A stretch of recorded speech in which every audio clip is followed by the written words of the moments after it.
Hi guys, मेरा नाम विवेक है। मैं एक फील्ड सेल्स एग्जीक्यूटिव हूँ, मतलब एक गिग वर्कर हूँ और साथ में रोजी रोटी का फाउंडर भी हूँ। तो आज के इस वीडियो में कुछ डिस्कशंस करेंगे अपन और जानेंगे कि इंडिया की ग्रोथ, जब भी इंडिया सोचती है कि एकदम और एकदम हाई पे पहुंचना है या सुपर पावर बनना है, बट कहीं ना कहीं इस तरह से सर्कमस्टेंसेस आ जाते हैं कि कोई ना कोई इसको टांग पकड़ के नीचे खींचता है। और इस हिसाब से अभी फिलहाल सिचुएशन वही है कि अदानी इतना अच्छा काम कर रहे थे, इतना अच्छा डेवलपमेंट हो रहा था, एंड देन सडनली हिंडनबर्ग का रिपोर्ट की वजह से पूरा स्टॉक्स डाउन हुआ।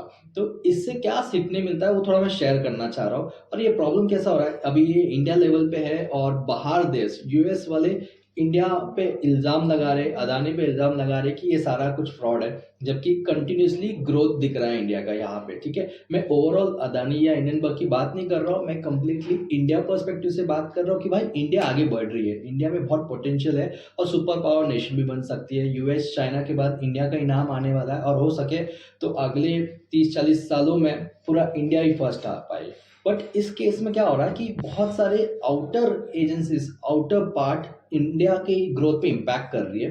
तो इसके रिलेटेड कुछ मैं आपसे डिस्कस करने वाला हूँ। जैसे यहाँ पे इंडिया का ग्रोथ हो रहा है, अडानी पैसे कमा रहे हैं, बट यहाँ पे यूएस की जली, एंड देन वो लोग ने कुछ ना कुछ तो एक रिसर्च फर्म्स के थ्रू ये सारा केस चल रहा है अभी। ठीक है, तो इसी तरह से जब हम लोग गिग वर्कर्स की बात करते हैं, गिग कम्युनिटी की बात करते हैं, वेंडर्स की बात करते हैं, एजेंसीज की बात करते हैं, क्लाइंट की बात करते हैं ना, यहाँ पे अपने इंडस्ट्री में ना ये सारा खींचातानी बहुत चल रहा है। मतलब आप सभी को पता ही है कि लोगों को पैसे टाइम पे नहीं मिलता है, या फिर कोई अच्छा कंपनी आगे बढ़ रही है तो इन पे कुछ फ्रॉड केसेस हो जाते हैं, या फिर कंपनी खुद ही फ्रॉड करना चाह रही है। तो बहुत सारी चीजें इंटरनल लेवल पे चल रहा है। मैं अभी एकदम बड़े लेवल की बात नहीं कर रहा हूँ, पूरे देश भर की बात नहीं कर रहा हूँ, ये सिर्फ अपनी गिग कम्युनिटी की बात कर रहा हूँ, गिग इकोनॉमी की बात कर रहा हूँ, जहाँ पे एक्चुअली प्रोग्रेस नहीं हो पा रहा है। यहाँ पे जितना प्रोग्रेस होना चाहिए, जिस तरह से काम होना चाहिए, जिस तरह से मार्केट में पेनिट्रेशन होना चाहिए गिग वर्कर्स का, उस हिसाब से ग्रोथ इतना एक्सपोनेंशियली नहीं हो रहा है। ऐसे नहीं है कि ये सारे चैलेंजेस के बावजूद भी इंडिया का ग्रोथ नहीं हो रहा है। आज 77 लैक्स गिग वर्कर्स काम कर रहे हैं और कुछ सालों में 2.5 करोड़ तक होगा। ऐसे नहीं कि ग्रोथ है, बट ये 2.5 करोड़ ना, एक्चुअली 10 करोड़ होना चाहिए।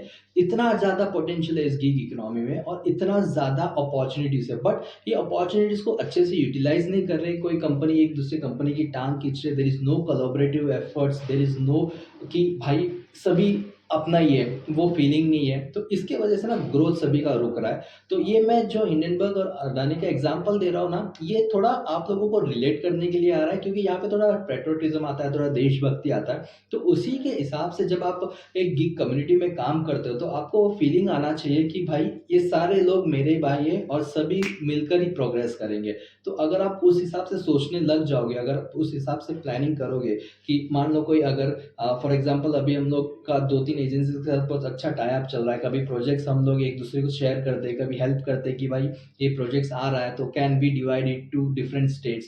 तो ये कोलैबोरेटिव अप्रोच में काम होता है। तो ऐसे ही आप लोगों को भी कंप्लीटली कोलैबोरेटिव अप्रोच में काम करना है। आप लोगों को, अगर आप टीएल हो तो आपके गिग वर्कर्स का ध्यान रखना है, अगर आप वेंडर हो आपके टीएल और गिग वर्कर्स का ध्यान रखना है। आपको एक दूसरे के प्रोग्रेस से चिढ़ना नहीं है, कोलैबोरेटिव अप्रोच रखना। तो ये सारे चीज़ें ना, क्या होता है कि पावर आ जाता है सभी में, डबल पावर आ जाता है, ट्रिपल पावर आ जाता है। और जब टीम बन जाते हैं, मतलब एवेंजर्स जैसे एवेंजर्स बन जाते हैं, तो फॉर श्योर कि आप कोई भी पावर को हरा सकते हो, कोई भी चीज़ों को सामने जब रखते उस पर्टिकुलर चीज़ों को ब्रेक कर सकते हो, because you have the community power. तो रोजी रोटी भी यही चीज़ ट्राई करने की कोशिश कर रही है कि कम्युनिटी बनाए और उस कम्युनिटी के अराउंड इस तरह से पावर क्रिएट करे कि कुछ भी गिग वर्क हो ना तो रोजी रोटी के प्लेटफॉर्म से हो सकता है, क्योंकि उनका गिग वर्किंग कम्युनिटी बहुत स्ट्रांग है। सब एक दूसरे से मिलकर काम कर रहे हैं और कोई एक दूसरे से तू तू मैं या झगड़ा नहीं करता है। भले देर आर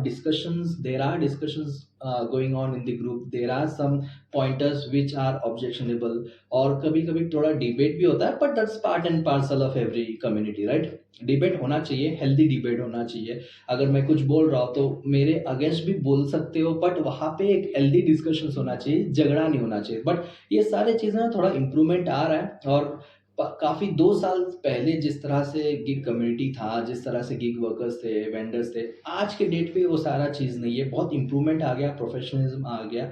तो मैं ये चाहूँगा कि ये बरकरार रहे और भी ज़्यादा थोड़ा सोफिस्टिकेटेड हो जाए और भी ज़्यादा प्रोफेशनलिज्म आए, ताकि कोई कंपनी को अगर गिग वर्कर्स चाहिए तो गिग वर्कर्स हमेशा रेडी रहे और उसका माइंडसेट और मेंटालिटी सही रहे, ताकि वो भी पैसा कमाए, टीएल भी पैसा कमाए, वेंडर भी पैसा कमाए और रोज़ी-रोटी प्लेटफ़ॉर्म पे बहुत सारे प्रोजेक्ट्स लिस्टेड हो और रोज़ी-रोटी भी पैसा कमाए इन शॉर्ट। तो this is all about today's video. मैं यही समराइज़ करना चाहूँगा कि let's work together as a group. So अगर आपको गिग वर्कर बनना है या फिर आप नए हो, आपको लाइफ़ में तरक्की करना है, आप एज़ एफएससी काम करते हैं, टीएल काम करते हैं और आपको एएसएम बनना है या फिर एएसएम से आपको वेंडर बनना है, खुद का कंपनी खोलना है, तो ये सारा सपोर्ट मिलेगा आपको गिग कम्युनिटी में, प्रोवाइडेड आपके पास टीम हो। अगर आप बिना टीम के ये सारे सपने देख रहे हो तो फिर there is no way where you can progress. तो सबसे पहले आपको ये इंश्योर करना है कि अगर आप टीएल बन रहे हो तो आपके पास टीम है। अगर आप एफएससी बन रहे हो, अगर आपको पास एफएससी बन रहे हो तो आपके पास कोई एक बंदा है जो गाइड करे।